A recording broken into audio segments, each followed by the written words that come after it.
All right, let's get her done. I don't usually talk about things that make me upset or uncomfortable, no matter no matter how much people want me to talk about it, because like I said, my mental health comes first. But let's get it out. So the sad thing is that the morning that this Roe v. Wade leak thing happened, it was the first thing that my husband told me. I woke up and he was like, "They're trying to kill Roe v. Wade." And I was like, "Oh no, fuck," for like 2 seconds. And then I went to make myself a cup of coffee because it's it didn't surprise me one bit. I was just like, oh good, like one more thing, one more fucking thing. And part of me thought that I was like a fucking psycho for not feeling more distressed. But I found that a lot of Black and brown women felt exactly like I do. Just like, didn't see this coming. You know what I mean? Most of the people that are very distressed are white women who, in fact, for some reason, didn't actually see this coming, which is funny. Like I said, I'm gonna get this all out. And this has all been said many times in many ways. But let me put my 2 cents in because I feel like I have a few more things to say about it as well. First of all, I'm like, don't ask a Black woman or brown woman or most women of color about this shit. Don't ask us. Don't, because we've been telling y'all, and more than that, Black and brown women have been making up the majority of women fighting against things like this happening, like really, really being activists for shit like this, and so we are not surprised, but it continues to be comical how white women act so viscerally to things like this, to things like Trump being elected and being surprised at these things. Let me throw you some numbers. And here's the thing. I am not talking to the white women who stand behind these ain't shit white men who continue to make these policies to control us for many different reasons. There's so many different agendas that this falls under. Like, I don't even want to get into that right now. But it's not for them. It's not for the fucking white women that stand behind their shitty fathers and their shitty husbands, and continue to vote against their best interests, that continue to be blatant traitors to other women, to themselves, to their own bodies. And for obvious reasons, because some of them are so affluent that they know that as long as they, kowtow to the white patriarchy, they will always be able to get abortions if they need one. They'll always be able to have access to that. So it has nothing to do, it's like, it doesn't bother me. It is not to them. They're already scum of the earth. We fucking know that. Like, fuck them. Whatever. I don't care. I'm not talking to them. I don't. No. I'm talking to the white women who claim all the time to be the good type of white person that spends so much time trying to act like, trying to prove that they are a good white woman. Let me throw some numbers at you. And they're off the top of my head, but I'm pretty certain that 90% of Black women voted against Trump in this last election. 90%, 10% did vote for Trump. The fuck. But then something like 55 to 60% of white women voted for Trump. 55 to 60% of white women voted against, voted for a candidate that completely does not have their best interest in mind. Now, I believe that there is a difference. A lot of us believe and have pointed out that there's a difference between those numbers, because Black women, we hold each other accountable. I have never seen in any other group than in white women such an attempt to distance themselves from other white women, other obviously problematic white women. I've never seen that in literally any other group, you know. Some people tried it. Sometimes it happens with people like Candace Owens within our community, but not really, because I have never seen a huge sentiment of like Candace Owens isn't black. As a matter of fact, the fact that Candace Owens is black is what makes her behavior so fucking problematic. It makes it even worse. You know, we hold her accountable for being a coon. Being a coon, like her being black, is literally a part of her classification as a coon. But every time a white woman acts out, or a white woman is on some white woman bullshit in public or publicly, there are scores of white women being like, well, we're not that kind of white woman. You know, oh, she's not one of us. You know, like, I'm not like that. I'm not like that. I'm not that kind of woman. Oh my gosh. She's just like, oh my God. No. She's not like, you try to distance yourself so much from these people as if that's a form of activism. It's not even directed towards, most of the time, like, not even directed towards the fucking woman in question. It's all about you. You know? It's all about you trying to prove that you're a good person. The thing about white feminism is that bothers me is that it's very aesthetic, very superficial on the surface. It's Instagrammable. It's cute. You know, like the vagina hats and shit like that. And we're like, oh, it makes for nice pictures. It sure the fuck does. But what does it actually do? Except raise a ruckus. See, the thing is, white feminism and white feminists, you have the privilege of being aesthetic, of being viewed as aesthetic, and being able to use aesthetic to get attention because you think that's real activism, and it's not. Because black and brown women, we don't have the privilege of being aesthetic. No matter how objectively beautiful we may be, we do not have the privilege of being viewed as aesthetically pleasing to society's eye, especially when we're talking about things that matter, and especially when we're rightfully angry. So since we have not had that privilege, we've had to work behind the scenes, making real change that actually moves things forward without the leisure of being Instagrammed, basically. Without the leisure of being able to be cutesy. No matter how many white faces of feminism there are, the reality is that the people that did the work for intersectional feminism is us. It's us. You are not holding your fellow white women accountable. 55 to 60% of white women voted for Trump.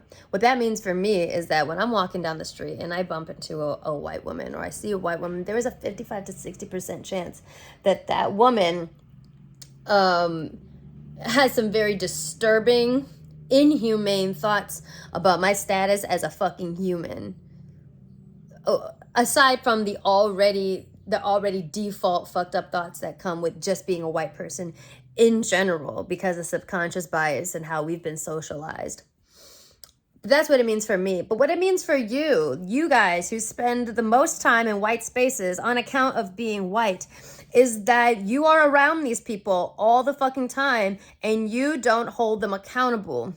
You don't discourage them from doing the fuck shit that they do, like voting against their own fucking interests and against the interests of all women. You don't do that.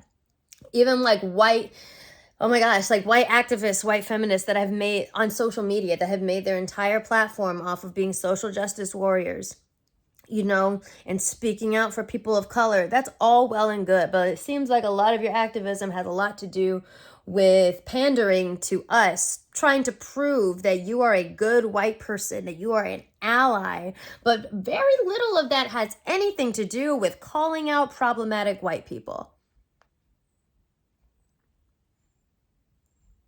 None of it. I've barely seen, if at all. Very little of it has to do with calling out your own, because that's hard, right?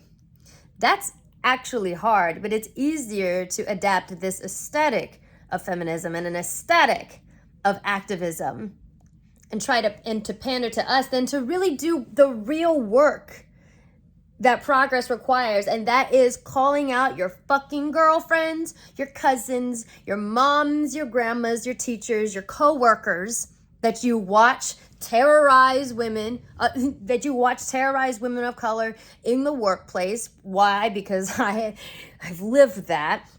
That means that statistically in your little white group of girlfriends, more than half of them are literal pieces of shit, and you just watch them.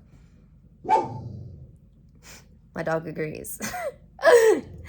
White women with whom I used to be friends, I watched them watch their family and other friends get away with that shit as well, and that's why I'm no longer friends with them, because I've grown up and I know my worth. And the white women in my life currently, they do the work. I've seen them. I watched them. They do the work. They're not on Instagram. They're not social media stars, but they do the work. They do the work. I conjecture more than most of these little white women with millions of followers who get up and say the right things but don't actually do anything IRL. You let this happen. You let this happen because you got lazy in the aesthetic of feminism, because you don't want to do the real uncomfortable work of calling out your fellow white women and realize that no matter how good you think you are, you're still a white woman who is prone to doing white women shit, that you have to hold your own self accountable for your problematic actions as well as other people. But your own fear to hold your own self accountable and your selfish desire to separate yourself from the problematicness of whiteness, while still holding on to the privilege of whiteness because you don't want to upset your fellow white women. See, here's what I think is going to happen. If this law gets passed, like it looks like it's going to, unfortunately, like it may come to pass, women are going to die. We know this. We've been telling you this. We know this. Black and brown women disproportionately. Obviously, because we are disproportionately affected by poverty and access to medical care. And so black and brown women are going to fucking die. We know this. Nobody cares about us. Nobody cares about us. You know, we're going to die in droves. But when things are going to actually start getting a glimmer of being better, and I hope that I'm wrong, it's going to be when white women start dying. And they will. Also in droves, because here's the ironic thing about that 55 to 60% of women who voted for Trump. I highly doubt that most of them are affluent enough or have husbands that are affluent enough to ensure that they get an abortion when they need one, that they'll be able to get an abortion if they need one. Highly doubt that. I haven't looked at numbers, but I'm willing to conjecture that a lot of those 50 to 60% of white women are poor whites. The GOP has never given a fuck about you. It is literally one of the biggest bamboozlements that Republican candidates, that conservative candidates have bamboozled poor whites into voting for them as if they give a fuck about you. As if they give a fuck about your well-being. They do not. Most of those white women that voted in against their own interests and the interests of other women in the name of, honestly being able to be protected by the white patriarchy aren't necessarily as protected as they probably think they are, because they're fucking poor. They're gonna die too. Because society doesn't really give a fuck about you either. They do give a fuck about white women most of all, but they don't, like you, they don't give a fuck about you. They don't give a fuck about them. So what's going to happen is, yes, people will get enraged when white women start dying in droves, but you're going to have to wait for the right white woman. You're going to have to wait for your sacrificial lamb. a beautiful, aesthetically pleasing, blonde-haired, blue-eyed girl with a compelling enough backstory that gets a fucking abortion in a back alley, you know, one of these illegal abortions, Bridgerton abortions, like I like to say, that a lot of women are going to have to start getting. A lot of women are going to probably start, you know, unaliving themselves because they would rather they would rather leave this world of their own accord than let their bodies be controlled by white men in the interest of white men. You're gonna have to wait for the right white girl, compelling enough backstory, who looks cute on the 3 o'clock news, for the story to go viral, for people to be like, oh shit, maybe we made a mistake. Ignoring all the other brown and black women that have undoubtedly passed by now and unalived themselves by now. Or, you know, it'll be either an abortion or a very dangerous pregnancy, a stillborn, something like that. You're going to have to wait for the right white woman that the country will collectively give a fuck about and then be like, oh fuck, we shouldn't have done this. That's what's going to have to, that's what I believe is going to have to happen. Hopefully I'm wrong, but if things progress like it has in society before, I feel like that's what's going to have to happen. You guys allowed this. You as a group allowed this to happen. So do not come to us asking, what do we do? Do something. Because all you guys know how to do is aesthetic feminism. Let's organize a march in 2 days that does nothing but makes a lot of fucking noise. No permit, no, like, are you gonna, so my question is to you, like, are you gonna continue to accept the aesthetic of white feminism as a fucking excuse, like as a fucking substitution for actual activism? Or are you gonna do something? Don't ask anything of us, because for black and brown women, for a lot of us, our activism is just living. Okay? Whether you like that or not, our activism is waking up and existing inside the system that every day is trying to fucking kill us in one way or another, spiritually, mentally, physically. Every day that we can get through without wanting to fucking kill ourselves is activism. Okay? Because nobody's protecting us. Shit, black women, our own men aren't even protecting us. So truly, waking up in the morning is activism enough for us. A select other black and brown women will choose to add on, you know, activism on top of that.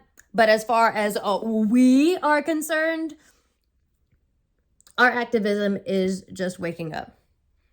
And you can be damn sure that most of us do hold each other accountable, but obviously y'all are not.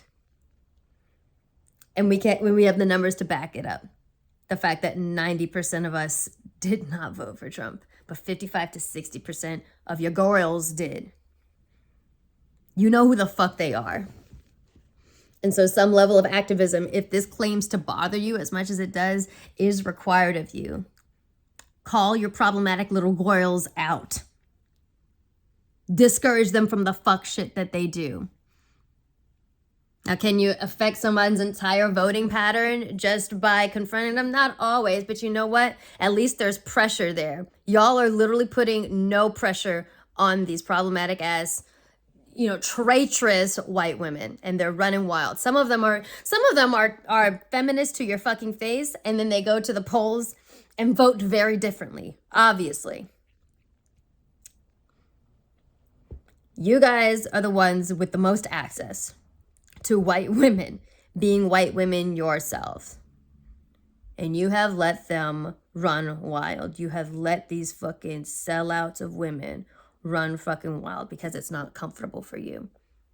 Because you're so worried about coming off as the right kind of good white woman that you don't put any energy into where it actually should be going.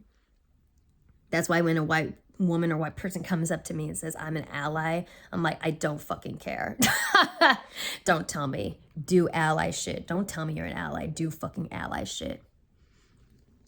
So now, my question is, what are you going to do?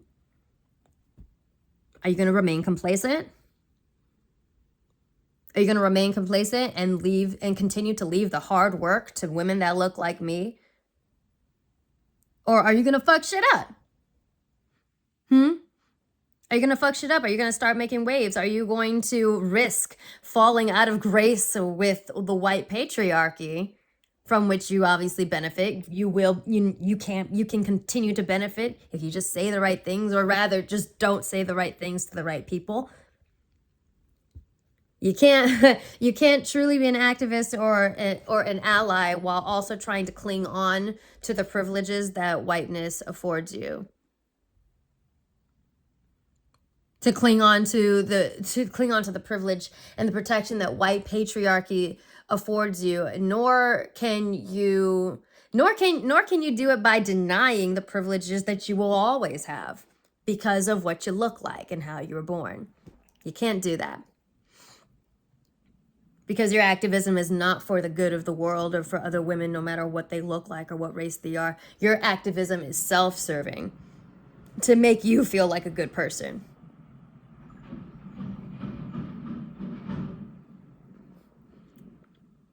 But the thing is, making yourself feel like a good person doesn't really do much for the world. It doesn't do much to move things forward. To move things forward, you're going to have to do things that are uncomfortable and that will get people to hate you. Hate you.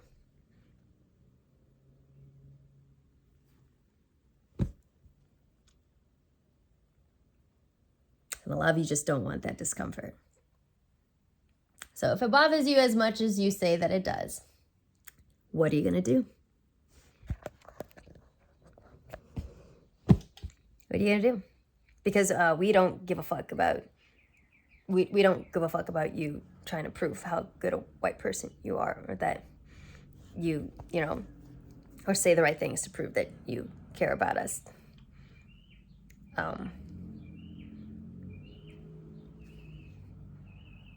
Do the fucking work. Let's see how the numbers of the next election come out. If they'll shift at all.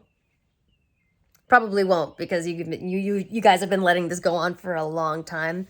And so, baby, you got a lot of work to do.